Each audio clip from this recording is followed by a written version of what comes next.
Hello guys, welcome to Rachel's A to Z guide in Vietnam. Today I'd like to give you guys useful tips how to rent wisely when it comes to apartment in Vietnam. So let's get started.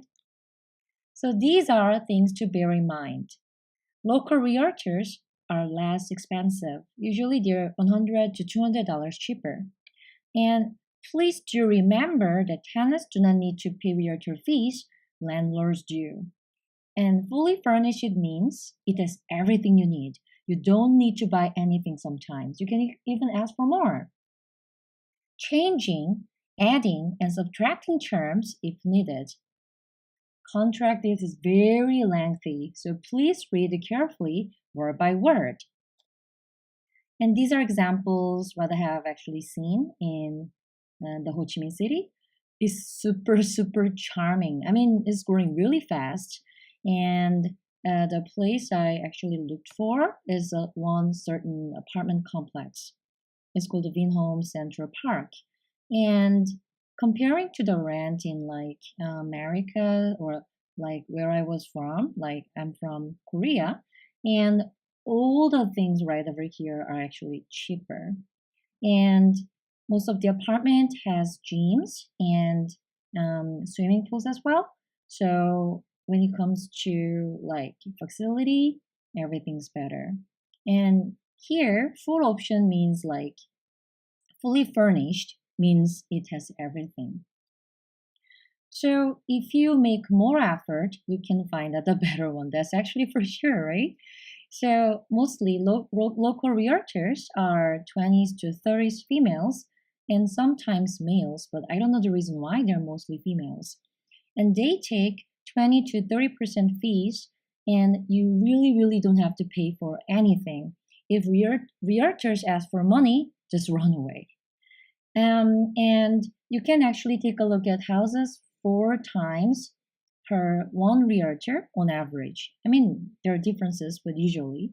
And you can tell specific budget and like options, like whatever, how much furnished or what kind of things you need, or like layouts and room numbers, something like that.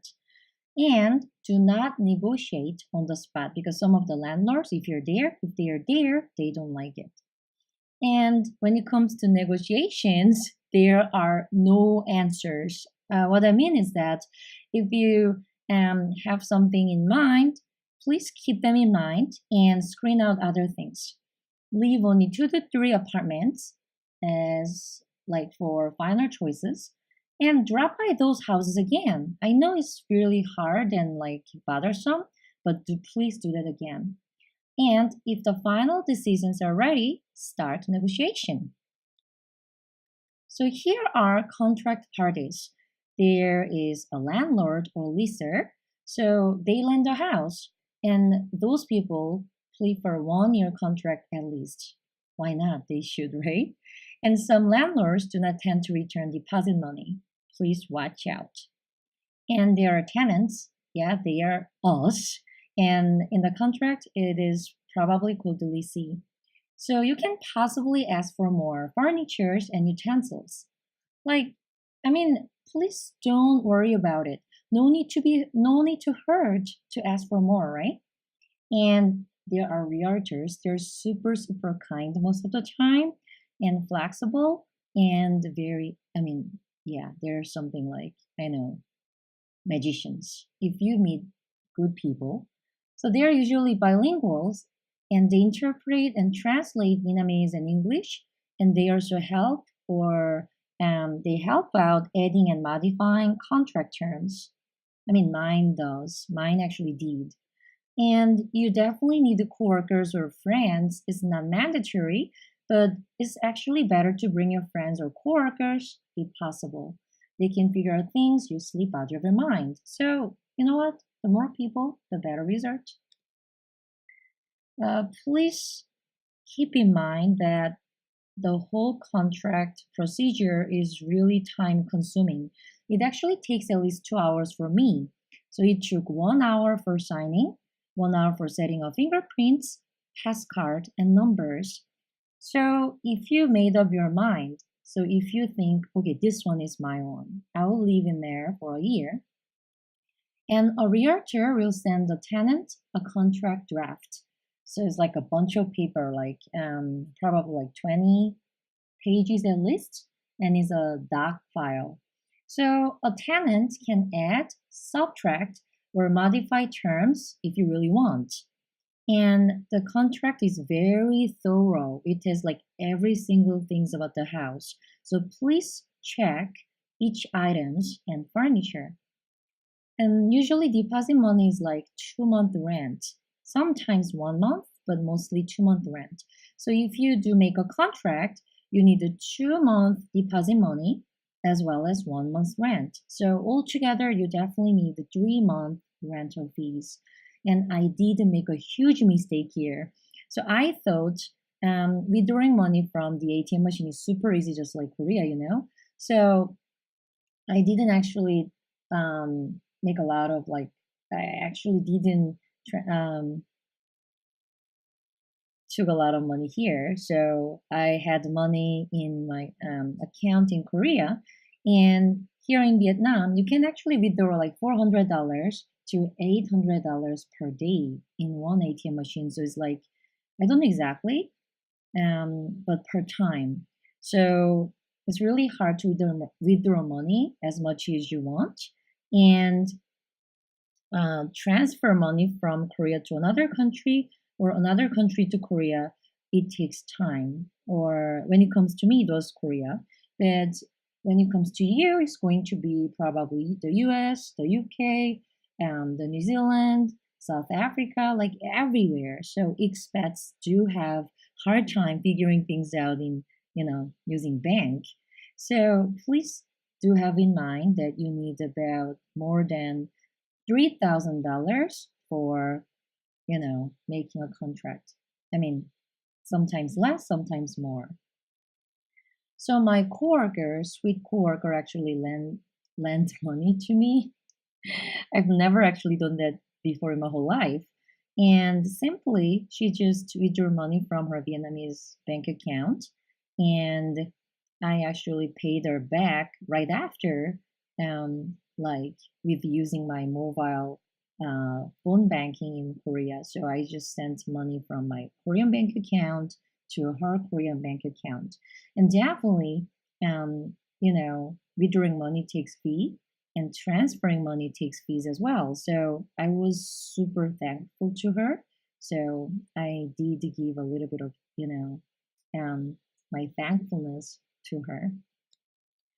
And this is before and after. I mean, it's really, really crucial to take videos and photos of your detailed house. Some landlords pinch out teeny tiny things because they really don't want to return your key money back, and you should not make that kind of situation, right? So there's actually like a sheet of paper, like 3 to 4 pages, and it has a lot of things in a chart, and it's like and in there it has every single item, every single utensil, and every single furniture in the house. So some landlords are flexible. They actually don't write down the exact number of the like item. However, if your landlord is picky, or if your landlord is greedy, or whatever, they would like to pinch out very subtle, slight, small scratches. So if damaged, you might compensate them, and you really don't like the situation like that. So that's why I asked you to add some terms in case of you're getting in trouble. So these are some examples to add or modify. So please be noted to add slight living scratches or wearings are not to be compensated. You don't need to, right? And in case you're unable to fulfill the contract, please add more terms for your own sake. And whatever you name it, you can add, subtract, and modify terms if the landlords and realtors are flexible. And mostly they are. Because right over here, there are a lot of vacancies, like the room's already still empty, but they kind of pretend that, they are going to those kind of rooms are going to be filled in very quickly. As a matter of fact, it's not. A lot of rooms are available for you. So you actually don't need to hurry about. Take your time. And I ask you to book Airbnb for a week or two so that you have enough time for finding out your houses, right? And also, you don't need to hurry to ask for more. Ask as much as you can, right? Usually, maintenance fee doesn't include electricity bill and tap water, just building maintenance fee. IPTV and internet are included as well, but you can ask landlord to include them in the monthly rent. Actually, I did. So at first, my renter fee, my monthly rent only has like monthly rent itself, and I had to pay for the maintenance fee and internet and TV. But I asked the landlord and realtor later that actually the landlord lady already got her TVs and internet connected. So I just asked her politely, what if you can just add up the TV and internet in my contract because you don't have to pay for more. You already have paid. And then she smiled and said, yes. So it was very simple. I only have to pay for my electricity bill and water a little bit more, but usually it's very cheaper in the Vietnam. So any questions or feedbacks, please just shoot me emails to violetnate@gmail.com.